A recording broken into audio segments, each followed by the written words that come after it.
Thank you. So, good afternoon, everyone. I have always realized as a student and a research scholar that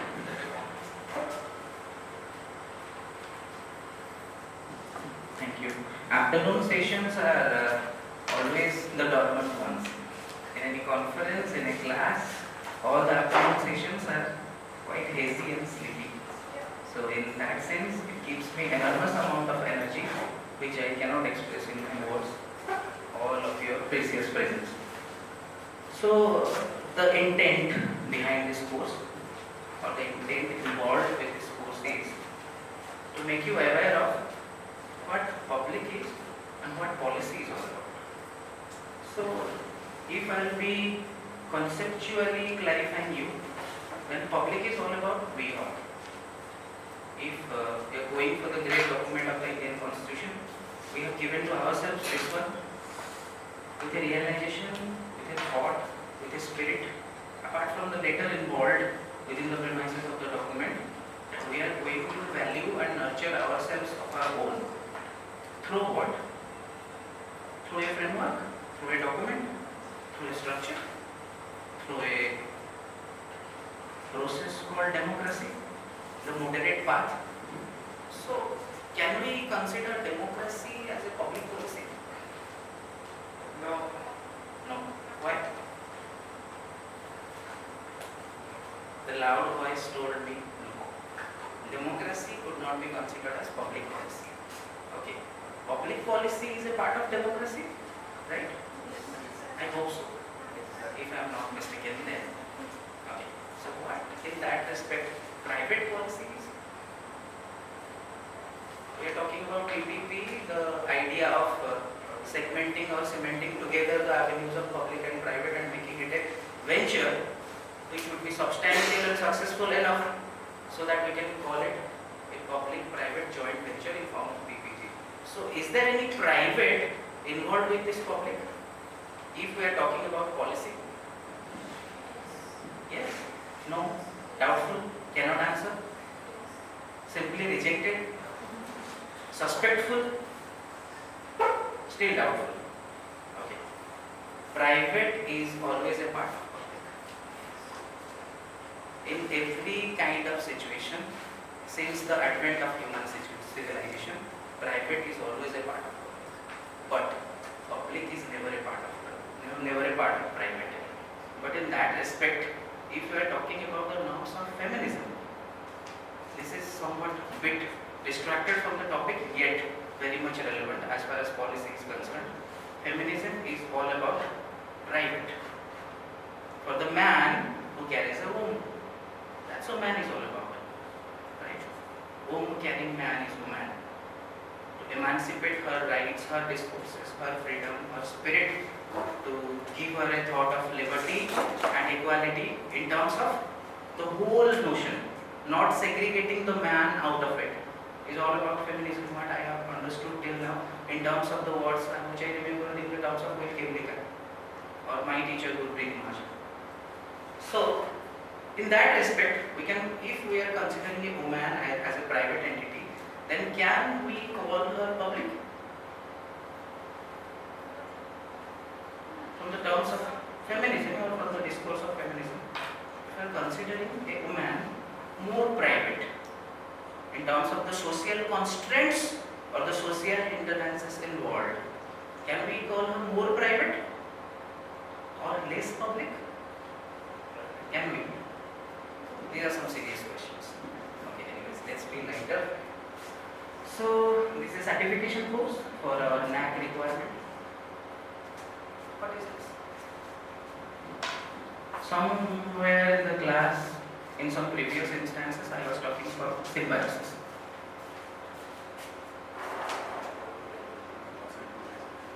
Right. So, I was talking about symbiosis. Symbiosis is all about mutual interdependence and growing together. Is public policy relates to that? Symbiotic relationship between people in terms of a policy flow so that we can grow together. Policy is all about not remaining stagnant but to grow.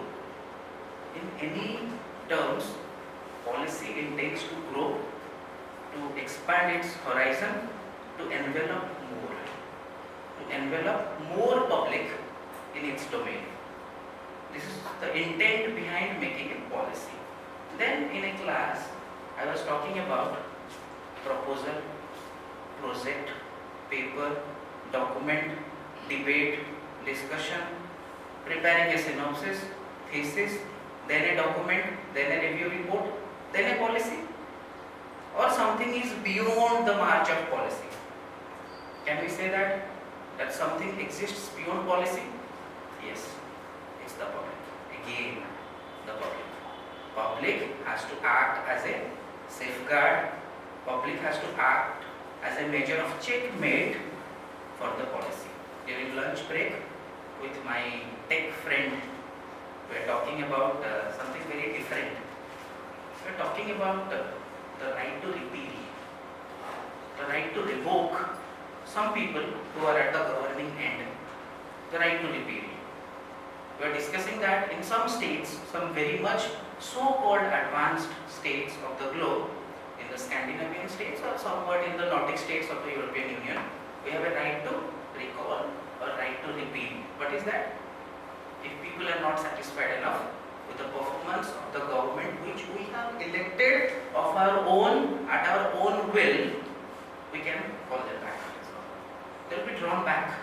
We are not entitled enough more to rule us. This is all about the satisfaction index of the people or the electors or the public. Everywhere we are saying and professing it in the discourses of political science or public administration, or in that sense, journalism and mass communication as an integral part of our department, that we have to censor public. We have to make a fine line as far as freedom of speech and spirit is concerned. So in a policy framework, can we make a fine line that this is policy and this is not a policy?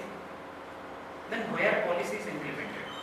Then if I will be talking about private and public and considering womanhood as an asset or a kind of preserver for the whole existence because they only have the ability to reproduce, can we call them more public? The answer is both yes and no. According to the knowledge I have grasped till now and according to the understanding we all have developed.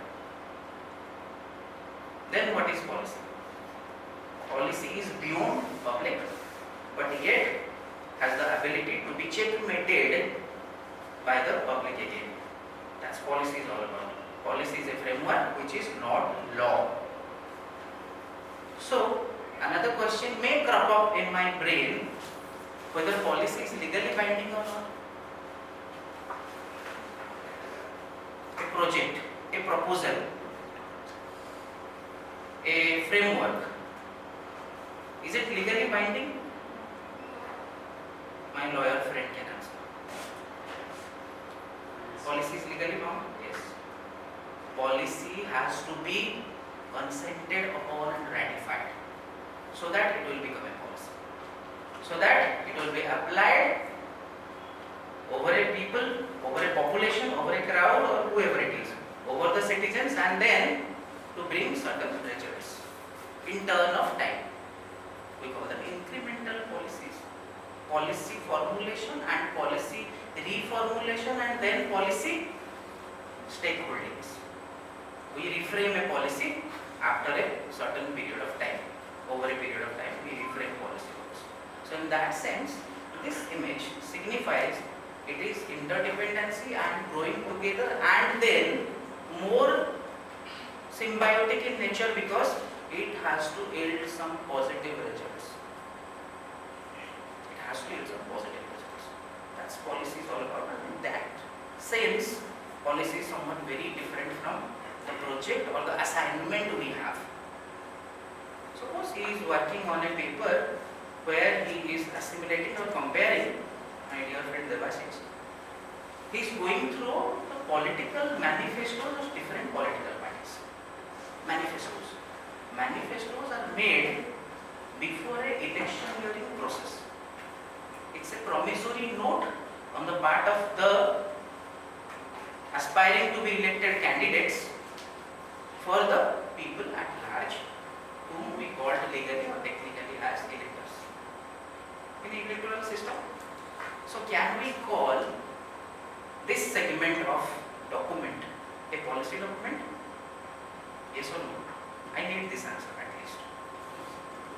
Election manifesto document of a political party, whether it is Bharatiya Janata Party or Biju Janata Dal at the regional level, election manifesto document, can we call it a policy document? No.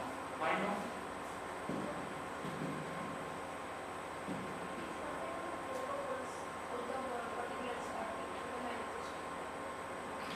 The election manifesto acts as a marker, if elected, to be converted into a policy.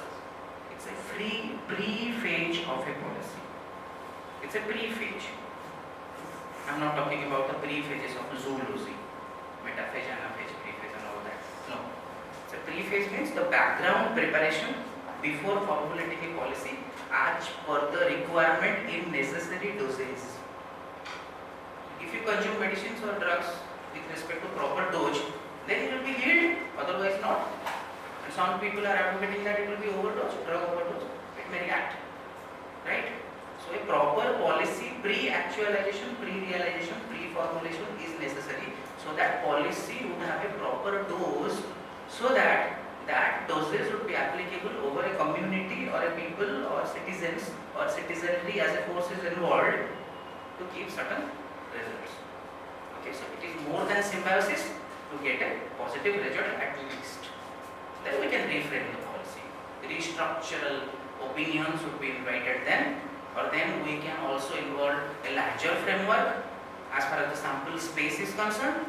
Here the sample space may be a whole country or a whole nation state or a whole state or a whole district with respect to the administrator or the functionary involved with respect to that.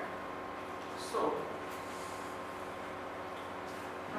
how it evolved policy. This is about the policy which began at the helm of or the threshold point of civilization. I have tried to capture the whole movement of public policy in two diffracting images. What are these? Can you guess? What is this? These are people. This is some religious structure, I can call it. I'll name it church, Pope, the cathedral, the Rome, the Great Roman Empire, a lot of other things. It resembles like that. Okay. People are assembled in a certain structural way. It resembles what? What does it resemble? This is a crowd of the Vatican, taken a graphical image of the Vatican's, the people protesting against the church or papacy or the papal legacy. Early part of 18th century. People are looking in the reverse direction of the church. Why so? They are rejecting the idea or the supremacy of the church or the cathedral or the papacy or the papal legacy in a reverse manner by not looking at the structure. They are not obeying anymore. They are looking to the other way. And the structure is, what is this structure? It is a structure of a wrench. Wrench will restructure the society, will restructure the religion, will restructure the thought process through knowledge, which we popularly in the domain of political science call enlightenment. Right? Then what is this? This is a combination of everything. This is a combination of an educational institution as well, apart from the religious structurations we have. Then the marker, it's a pencil or a digital pen, and this is the symbol of Larry Page and Sergey Brin. Who are they? The founders of Google. Okay. So actually there is a book, the Google Story. This is from the book, Google Story, page number 64, bit number 2. This This is all about the integration of technology into human lives. Okay? This image symbolizes everything. Religion or the thought process or the ideology of people integrating with technology and converting their ideas into something which they can express through a pen, digital pen, कलम दुआ तो किसी भी, right? This is two contrasts of the stories of three different centuries. Okay, thank you. So we'll be discussing all these things in a flow. What are the definitions of public policy? Nature and scope, views and history, policy stream, approaches and analysis, measure of effectiveness. This is very much essential. We'll sail across. Why you have to sail? In a policy, we cannot compartmentalize or concretize something from the beginning. So, a lot of people say that a policy has to be floated initially for a period of time so that the immediate results can define or can act as a precursor to the policy measurements of the days afterwards. So, initial or infant phase of a policy discourse. Okay, this is just about energy could neither be created nor destroyed. If energy could be created or destroyed in two different variant ways, then what will happen to the stars? Either they will become white dwarf stars, either they will become supernova explosions, or either they will become black holes. So what is policy then? Like the future of our own sun, is it going to be a white dwarf star? No. It's not going to be a quagmire? No. It's not going to be a supernova explosion? No. A policy only formulates or gets formulated within the premises of a society or a social structuration to become black hole. I will compare policy with black hole. Having enormous power, magnetic force to cement the society, just like religion used to do in previous times, and now with the help of technology. Someone is presenting e-governance today during their MPhil presentation. Then the third thought struck in my mind: what is e-governance?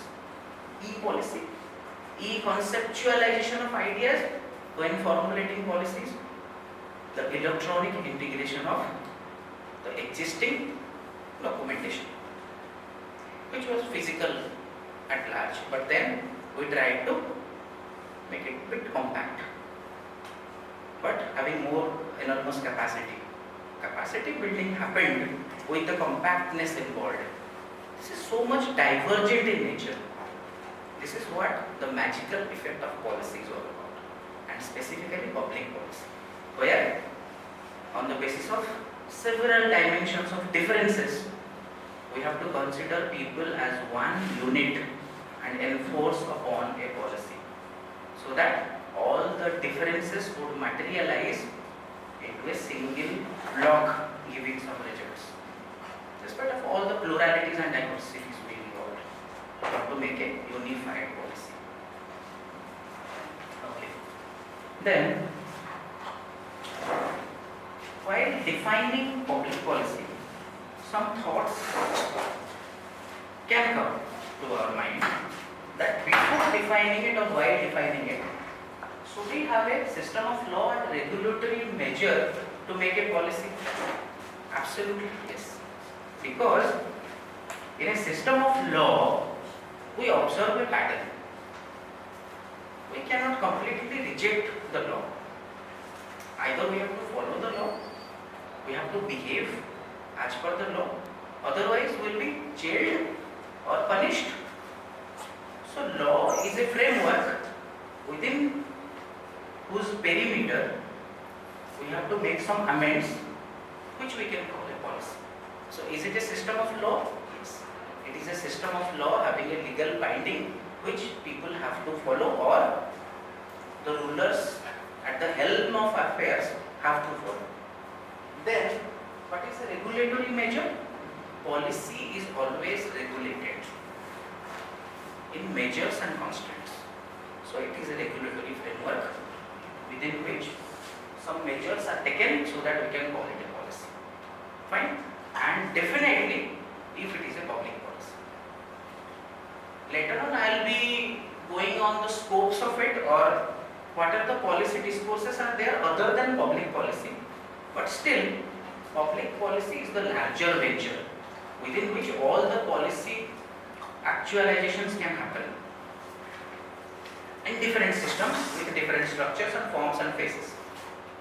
Then, towards allocation of resources, we must have a policy so that resources could be manifested or utilized in a proper way. It could be channelized to yield some results as always. So, that resource need an allocation. Allocation amongst whom? The resources needs to be allocated amongst whom? The public, the people, right? Public and people are the same. Public and the people are same. One is a social construct, another is a biological political construct. As we decipher the idea of a nation and a state. Something is geographical, something is political. We need to differentiate it with respect to the requirement of our knowledge. Then, the courses of action of a policy, does it always intend for welfare? Absolutely yes, according to me. Some people negate it. That policy is not always welfare centric. For example, for greater welfare and cherishing the propensity or the factor or the toughness involved with the independence of India, we devised the novel aspect of Indian Constitution called as the Directive Principles of State Policy, DPSP. What DPSP is? DPSP is a policy. Is it?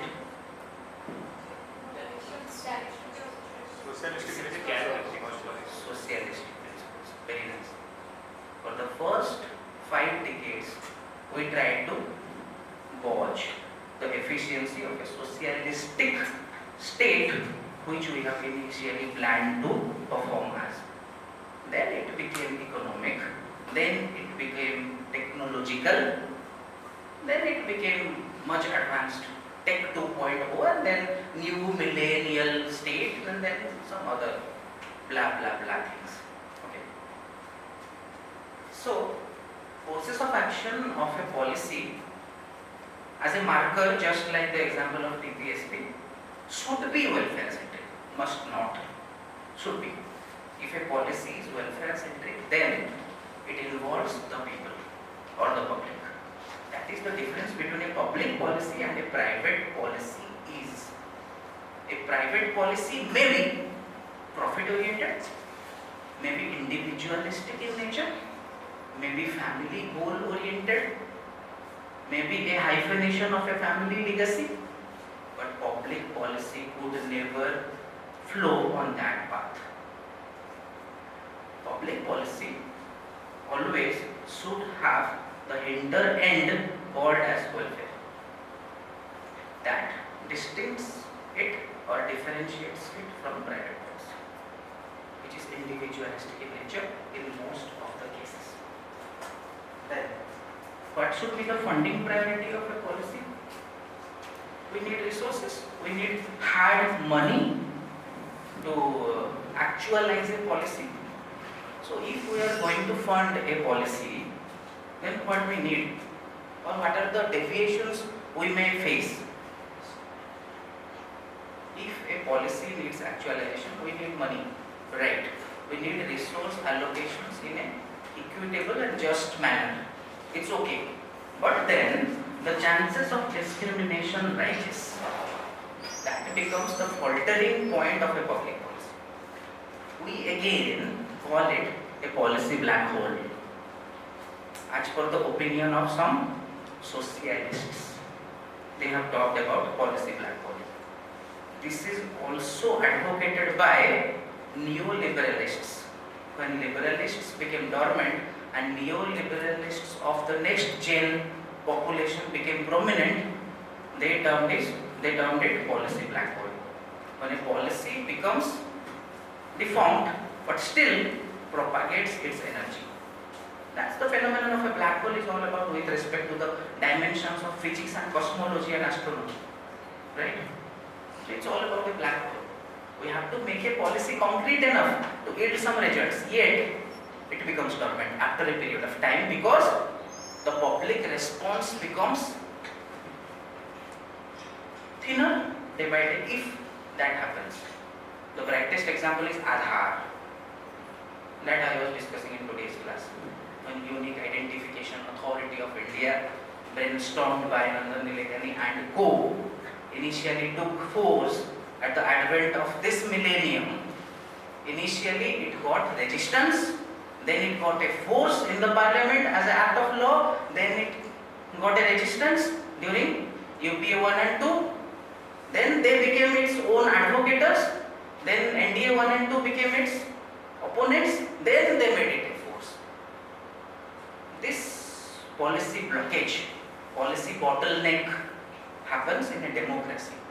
That's why democracy is a brilliant form of governance which assimilates every aspect of a policy discourse. Weaknesses of a policy, strength of a policy, then integration of policy as well. If a policy is dormant, link it with a policy which is strongly performing. It will start performing well. Policy integration occurs in urban and rural governance. So, discrimination may happen when public comes to the fore. But then, we have to go for the three structural aspects. We have to make an agenda, we have to make an option evaluation and then implementation. These are the phases which becomes the founding pillars of a policy drafting or formulation process. This is the policy flow, policy modus operandi. Right? Okay. I read some people, what is their opinion on policy or public policy. They are very prominent people. David Easton wrote a book in 1953. He started writing this book just after the terminal point of the Second World War. But completed it after 8 years, it got published, the political system. The political system of the states, the political system of the functioning of the global economy. How the states got formed and reformed and repenetrated their identities just after the World War got terminated with a fatal blow in form of Little Boy and Fat Man, of course everyone knows. David Easton, the person, he defines the authoritative allocation of values for the whole of society. The whole of society, I can simply term it as the public. A professor last week has come here. He was talking about Das Capital. It took me 3 years to complete Das Capital. It was very strenuous work to finish reading Das Capital once.